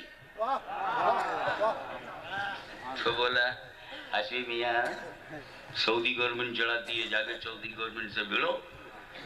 मैंने कहा जब तक वो हिंदुस्तान में सऊदी गवर्नमेंट पैसा भेज भेज करके हिंदू मुसलमानों को लड़ाएगी और मुसलमानों को फिरका परस्ती सिखाएगी, संकीर्णता और सांप्रदायिकता और राष्ट्र विरोधी तत्वों को प्रोत्साहन देती रहेगी, हम बिल्कुल सऊदिया से लड़ेंगे। हम गलत से लड़ते हैं, गलत चाहे भारत के अंदर हो चाहे भारत के बाहर हो, हम तो गलत से लड़ते हैं, गलत से लड़ना, क्योंकि अत्याचार करना भी अत्याचार है, अत्याचार सहना भी। तो ना हम अत्याचार करते हैं ना सहते हैं। चाहे धोती पहन कर तुम जुर्म करो, चाहे लुंगी पहन के करो, चाहे लंबा कुर्ता पहन के करो, चाहे पाजी बन करके आओ, चाहे हाजी बन करके आओ, wrong is wrong, right is right. सही हमेशा सही है और गलत हमेशा गलत है। ये सऊदी अरबिया वाले जो काबे पर गलाफ चढ़ाते हैं, जाके सऊदिया से पूछो, हमने तो चढ़ाया नहीं, हम काहे को बतावें कि काबे को क्या होता है, उसके घर में घुस जा। अरे अरे शरीयत के हिसाब से घुस जा, बेहिसाब न घुस। और जाकर उसके घर, ये कुरान पर गलाफ क्यों है? क्या कुरान के टाइटल पेज को सर्दी लगती है? क्या कुरान के टाइटल पेज को ठंडक लगती है? हंसे ना, नहीं बोल रहे ना, मैं जवाब देता हूं, मैं जवाब देता हूं कुरान पर खिलाफ क्यों। मैंने चिराग शेख से कहा डिस्कवरी ऑफ इंडिया तो उठा लो मेरी लाइब्रेरी से, रिटन बाय पंडित जवाहरलाल नेहरू। ये गए 40 मिनट के बाद। बका चिराग शेख, अब तुम शेख हो, चिराग हो, फिर भी न ढूंढ पाए। क्या बात। 40 minutes you expect to find out discovery of India written by Nehru ji. बोले क्या बोलूं हजरत, आपकी लाइब्रेरी में गया, एक मोटी सी किताब निकाली, पलट कर देखा दास कैपिटल है, अंदर किया। एक मोटी सी किताब निकाली, पलट कर देखा शेक्सपियर के ड्रामास का कलेक्शन है, अंदर किया। एक मोटी सी किताब निकाली, constitution of India with commentary, economical point of view से और पॉलिटिकल पॉइंट ऑफ व्यू से कमेंट्री थी, अंदर किया। एक मोटी सी किताब निकाली, जॉन कीट्स पर कंपेयर स्टडी थी, अंदर किया। एक मोटी सी किताब निकाली, विलियम वर्ड्सवर्थ की पोएटिक फीलिंग्स का कलेक्शन था, उसको अंदर किया। एक मोटी सी किताब निकाली, पलट कर देखा, विलियम ब्लेक और विलियम स्कॉट की कंपेयर स्टडी थी, उसको अंदर किया। एक मोटी सी किताब निकाली, जॉन कीट्स की नई नई पोएट्री उसमें थी, उसको अंदर किया। हजरत 30 मिनट तो इसी में निकल गया। एक मोटी सी किताब निकाली, पलट कर देखा, डिस्कवरी ऑफ इंडिया है, लेके आ रहा हूं। मैं कहा बस बहुत हो गया। मैं कहा बच्चू बापू, तुम्हारी हिम्मत को सलाम, जाओ सही बुखारी लेके आ जाओ। 50 मिनट में आए। सुभान अल्लाह। मैं बोलूं बच्चू बापू, बुखार आ गया था क्या? इतनी देर में बुखारी? कह नहीं हुजूर, ऐसी कोई नहीं मजबूरी। आपकी अलमारी खोला, एक मोटी सी किताब निकाली, पलट कर देखा, इब्ने माजा है, अंदर की एक मोटी सी किताब निकाली, जामे तिरमिजी है, अंदर की एक मोटी सी किताब निकाली, मिशकात है, अंदर की एक मोटी सी किताब निकाली, मुवत्ता इमाम मालिक के अंदर की एक मोटी सी किताब निकाली, पलट कर देखा, इरशादुस सारी है, अंदर की एक मोटी सी किताब निकाली, पलट कर देखा, उम्दतुल कारी है। 40 मिनट गुजर गया, सरकार क्या करें, एक मोटी सी किताब निकाली, पलट कर देखा, सही बुखारी है, लेके आ रहा हूँ, 50 मिनट लग गया, मैं क्या करूँ ढूंढने में।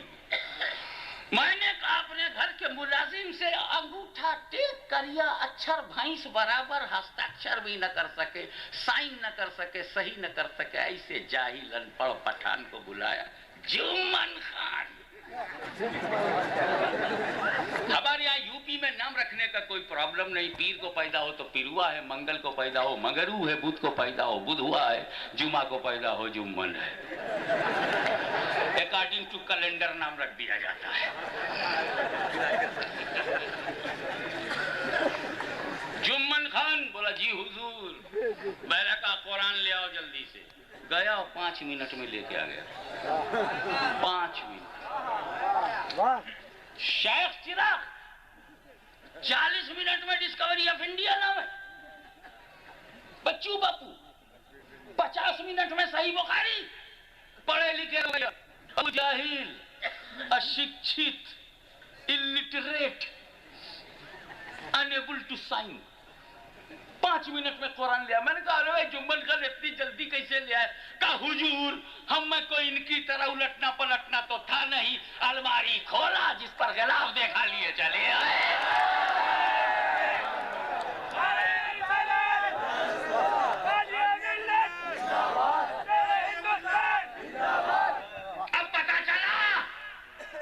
गिलाफ क्यों चढ़ाते हैं?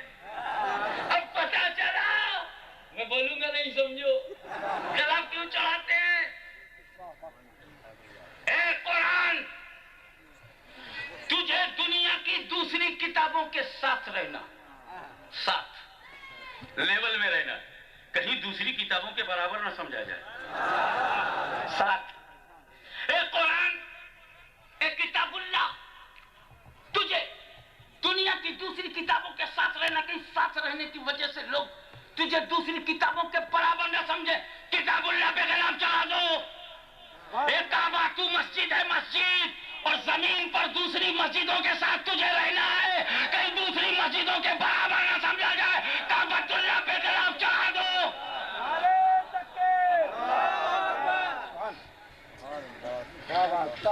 काबतुल्लाह, तुझे दुनिया की दूसरी मस्जिदों के साथ धरती पर रहना है, कहीं धरती पर साथ रहने की वजह से दूसरी मस्जिदों के बराबर न समझा जाए, खिलाफ चढ़ा दो। और अल्लाह के वली, तुझे कब्रिस्तान में दूसरे मुर्दों के साथ लेटना है, कहीं साथ होने की वजह से लोग दूसरे मुर्दों के बराबर न समझे, वलीउल्लाह पे खिलाफ चढ़ा दो।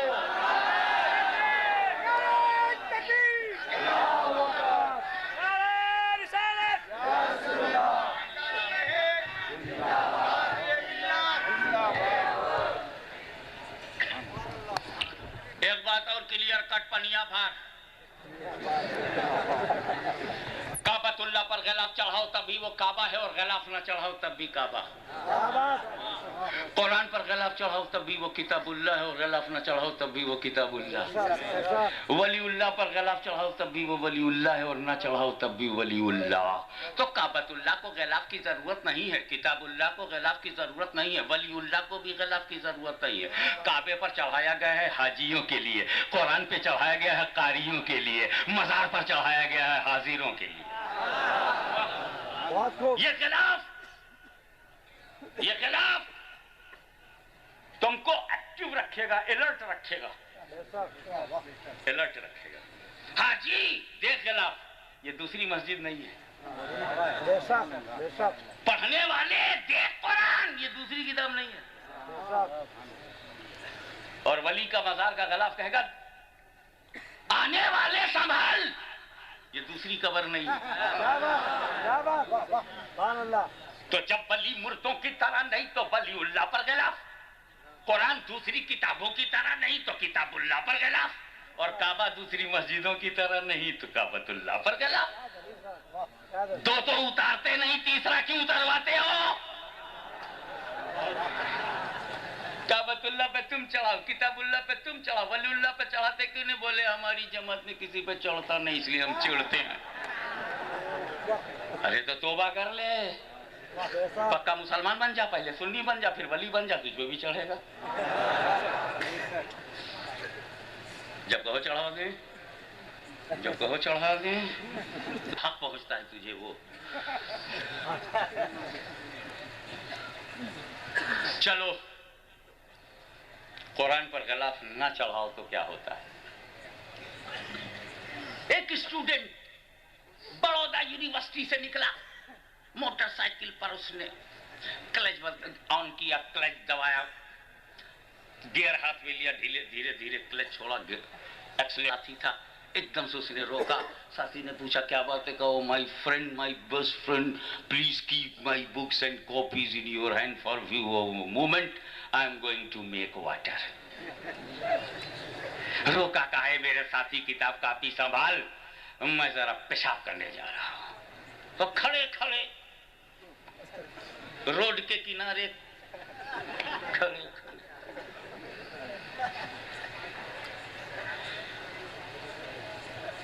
एकदम खड़े खड़े,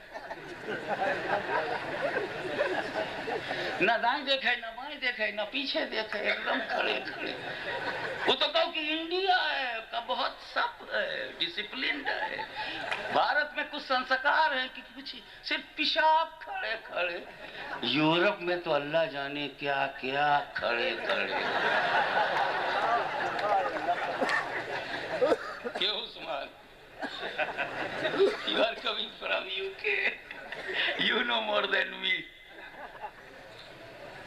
खड़े खड़े पेशाब किया, ना इस्तिंजा ना पाकी, पवित्रता भंग हो गई, अपवित्र होकर के लौट आया, पहुंचा अपनी पुस्तकालय में और किताबें निकाल रहा है, पलट रहा, देख रहा है, किताबें निकाल रहा, उसको 10 कैपिटल से कुछ कोटेशन चाहिए था, निकालता है, खोलता है, रख देता है, निकालता है, खोलता है, रख देता है।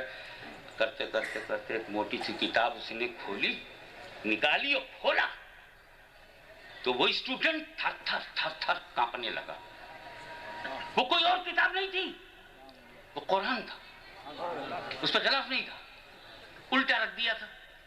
खींचा, खोला, देखने को तो कुरान, थर थर थर थर कांपने लगा, क्योंकि वो नौजवान गुनहगार था, गद्दार नहीं था। नापाकी में कुरान छूने का उसे दुखावा हुआ, वो तड़प गया, भागा हुआ अपने बाप के पास गया। अब्बा जान, आपने मेरी लाइब्रेरी में कुरान रखा था, ये बुरा नहीं किया था, बहुत अच्छा किया था, लेकिन उस पर गिलाफ तो चढ़ा देना था। बाप ने कहा, क्या बेटा कुरान को गिलाफ की जरूरत है? बेटे ने कहा, कुरान को अब्बा जरूरत नहीं है, मुझ जैसे नापाकों को गिलाफ की जरूरत है। मैं कॉलेज से, यूनिवर्सिटी से आया था, पेशाब किया था, पाकी नहीं था, मैं वजू से भी नहीं था, पाक भी नहीं था, मेरी उंगलियां नापाक थी। मैं जब दुनियावी किताबें छू रहा था तो अगर इस पर गिलाफ होता तो नापाकी में कुरान छूने की गलती न होती। मेरी नापाक उंगलियां कुरान के गिलाफ को देखकर कतरा के निकल जाती, मैं दूसरी किताबें देखता, कुरान को न छूता। अब समझ में आया गिलाफ क्यों चढ़ाया? कि अगर कोई नापाक हो तो गिलाफ देखकर उसकी उंगलियां कतरा जाएं। तुम वलियों पर गिलाफ चढ़ाओ ताकि जो कतराए हम समझ जाएंगे ये नापाक है, नापाक है, नापाक है।